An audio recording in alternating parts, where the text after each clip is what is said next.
For sample problem number 4, what will be the future worth of money after 14 months if a sum of 10,000 is invested today at a simple interest rate of 12% per year? So dito naman, hindi tinatanong yung pinaka-interest. Ang tinatanong is, what's the future value or future worth? So pag sinabi natin future worth, that's the principal plus yung earned interest na niya. So ang tinatanong dito is, what's the value of the future worth? So meron namang binigay, meron kang principal or the present worth na 10,000. Meron kang interest rate na 12% per year. And then, so binanggit ang end dyan is 14 months. Now dito, 14 months, hindi naman binanggit anong mga buwan yan, no? Dito kasi hindi naka-specify kung ordinary or exact siya. However, for this case, ito ay kukonsider natin siyang ordinary simple interest. So, ordinary simple interest, aside from hindi binanggit, no? Ito kasi binanggit months.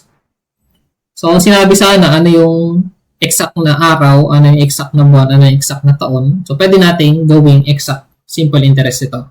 Pero since months lang ang binanggit, so wala naman tayong way para malaman kung anong mga buwan ang tinutukoy dito. So, no choice tayo. Kailangan nating mag-ordinary simple interest. Ibig sabihin, we will base it on the banker year. So, 360 days per year, 12 months per year. So, ang N natin, that's 14 months. So, 14 months, di ba, ang ginagawa natin, in-express natin siya as a fraction. So, kung ordinary, simple interest, ang denominator natin dito, so 14 months out of 12 months. Or 14 months divided by 12 months.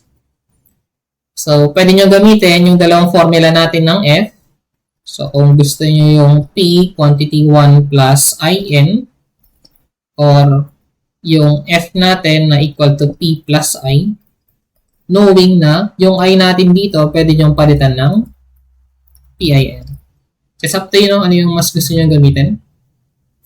So, for the F, so gagamitin ko na lang yung nandun sa ating slide kanina, itong formula na to. So, we have a principal of 10,000 times 1 plus the interest rate na 0.12 times yung N natin will be expressed as a fraction of 12 months. So, that's 14 over 12. So, yan na yung ating pinaka-future amount.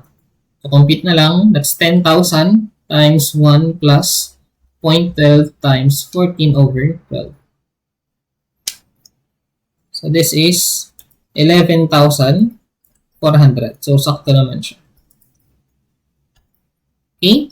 So, this is now our answer for sample problem number 4.